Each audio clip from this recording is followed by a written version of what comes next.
Hello and welcome to the Fuck Dump Podcast, where the voice sits down and we chat pleasantly about our taste in music. Hello, I just recorded an episode like 20 minutes ago, and I made a promise in episode, I believe it was 6, that I would start doing twice daily. So I guess I'll start backlogging while I'm here. And currently I have my Spotify open, and I guess we're thinking about my musical tastes and how much they have evolved over the years. And you don't. This may just be the case for me. I don't know, but you don't particularly like the same music you did when you were, we'll say, like 12 or 15 or even 18 years old. And I'm sitting here, and even boy howdy, my musical taste changed because back when I was like 12, let's just say 12. That's I guess where music really started getting more important for me.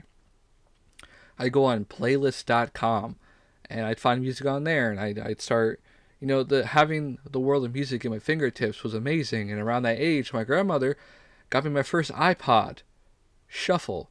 So I did own an iPod, but it was a Shuffle. And back when I liked music, when I was 12, it was more music my dad liked. As you're a kid, you sort of adopt your parents' taste in music. So it was classic rock. We're talking AC/DC, Led Zeppelin, fucking wow, I can't even think of it. Oh, Journey, White Snake. Well, there's probably a lot more that should come to mind. Van Halen, Def Leppard, and the Scorpions and shit like that. The Eagles. And as I got older, I learned that my musical tastes are my own, and I don't just have to like the music my dad likes. It was still good music. I still love those songs, and it stands to reason. Def Leppard is my favorite band of that era. So if we'll guess we're gonna go 60s to 80s. Def Leppard is my favorite band. And pretty much all their songs are fucking jams. They're bops. They snap.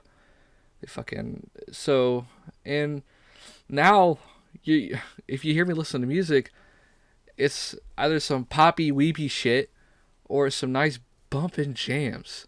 I rarely go for the indie stuff, and I'm talking any song that sounds like Mumford and Sons.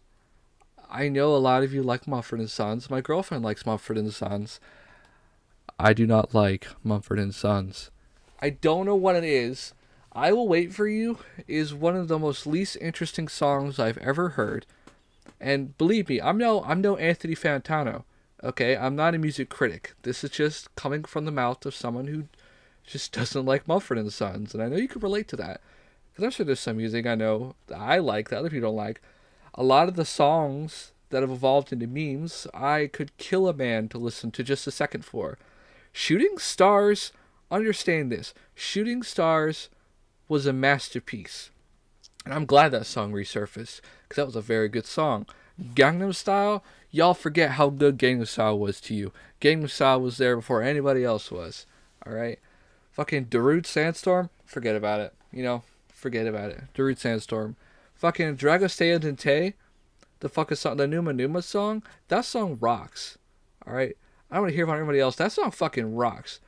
Alright? I don't know why I'm defending meme songs. I know they're good. I don't give a shit if you think they're good. Um, by no means am I a fucking shitlord who fucking memes all over the internet and defends fucking men's right activists. But a good meme song comes once in a generation, and they're pretty good. I recommend. Oh God, what's his name? God, I can't remember his name. He does 8-bit songs on the internet, and I hate to do my first looky loo live on the show. Let's look him up real quick. Go make a sandwich or a milkshake while I look this up. Let's see, 8-bit music. Here we go. Live. Oh, that was probably the worst thing I could search. That was actually the worst thing I could search in the history. Let's look up the most blanket thing I could look up: 8-bit music or chip tunes. That's another genre of music I like. Is chiptune music. I don't know. I like it. Okay, what's his name? Joe Jeremiah. That's who he does. That's who that is. Joe Jeremiah does excellent 8-bit tributes to songs, and you gotta listen to him.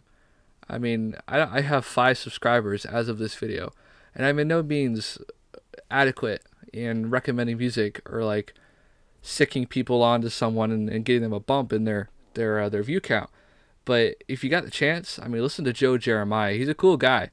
He wears this neat looking 8-bit style tie, and he's a wizard on the keyboard. And I don't know how I found him one day, but I'm subscribed, and he does good work. You know, he does an 8-bit. His songs are called A Bit of. It's a series he does. And it's good. If you like Undertale, he does Undertale, and he does a bit of memes, and it's good. I mean, he's even got Running Into the 90s in there, which is another good meme song. I'm pretty sure he does Roundabout by Yes, which is the JoJo song, another good song. A lot of people shit on these songs. They're like, oh god, I can't believe I'm hearing this again. When I'm in the back, like, yes, I can. And it's a good old time. So, I mean, listen to other brands of music. Don't just like confine yourself to a certain genre. I mean, I understand if you like it. I mean, but try to listen to music. I know the consensus is, oh, I like all kinds of music except rap and country. And I'll level with you. A lot of country music, and I'm not talking bluegrass. I'm talking country music after 2000. Okay? That's the kind of country music a lot of people aren't jamming with. I think, what is it? Boys Around Here by Blake Shelton. That poppy mess. That is like the most pander heavy song I've ever heard. It's just repetitive. There's a beat to it, which I feel like a country song shouldn't have an electronic beat, but that's just my opinion. And rap songs, we're in the era of mumble rap, and it's just, I don't know. I'll be one of those guys, but I mean, hip hop and rap were actually, when I was younger, like big into like my musical taste. I mean, I was really big into like R&B and rap and hip hop, and that was still like prevalent in the early 2000s. I mean, it's so good, and I feel like nowadays it's like, I don't know who's keeping it strong. I'm not super up to date on rap nowadays because I don't know. I feel like a lot of it isn't like super good to listen to, and I feel like lyrically, a lot of rap music just doesn't like catch me nowadays, and I want it to because I do like rap music. I mean, I do like it, but if we're completely being honest, Lil Pump, I hate that fucking asshole. I hate Lil Pump. What's his name? 69, 6X9. I don't know what the fucking call him. Hate that asshole too. It's like, I don't know. I never listened to a Lil Peep. A lot of people say his music resonated with them. I heard one live performance by him. I wasn't super into it, and I know he died, so I'm not gonna go into that. And I would never diss on him because he did seem like a decent guy, and his mom seems really nice too. But I guess I'm just not super into his music, and I don't know. It takes a lot for me to get into a song if it's not in my musical genre taste. So I understand if you're a bit apprehensive about looking into new music, but I promise you, like, it's a bit worth it sometimes. And you know, you could enlighten yourself to the power of music. As long as I'm on the train of saying musical artists I'm not particularly fond of in today's day and age, what was his name? What the fuck was his name? He was some independent artist on YouTube, and oh god, I can't even think of his name. It was like garbage something. I can't remember what it was. I had a friend who was super into him, and his music is just not good. And well, I can't even describe what I didn't like about him. God, am I gonna have to look him up too? I don't remember what his name is, but I don't know.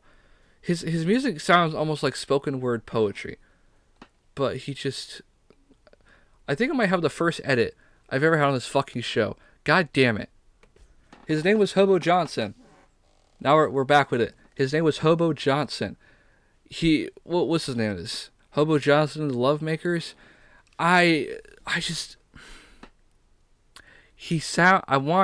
Okay. This is probably going on record.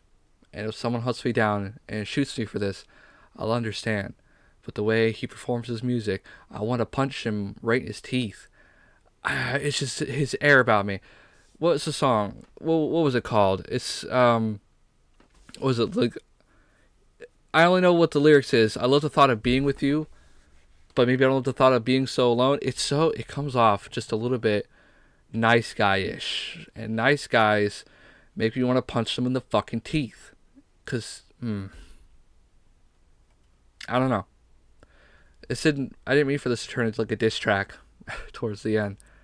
I don't mean any hate behind these things. I guess I probably shouldn't say that after I said I want to punch a dude in the teeth for doing what he loves. I don't know. It's just that air of, I love this girl, but she's with this guy, so I'll tolerate when she talks about him until he inevitably dumps her, and then I can scoop up the broken pieces. I'm not into that, but whatever. If you like this music, it's whatever floats your boat. I guess I don't have anything left. I guess just want to talk about some music. Listen to new shit. Don't be afraid to branch out. I didn't know I liked power metal for the longest time until I heard Far Away by, oh my god, Power Quest. I can't believe I forgot that name. So your assignment today, class, is to go listen to Far Away by Power Quest. Power Quest, of which the keyboardist originally came from Dragon Force, who was originally named Dragonheart. So there's some trivia for you, class. So do your homework and we'll convene the next day. Have a good one. This is the Fuck Dump Podcast. Go punch a hobo in the face.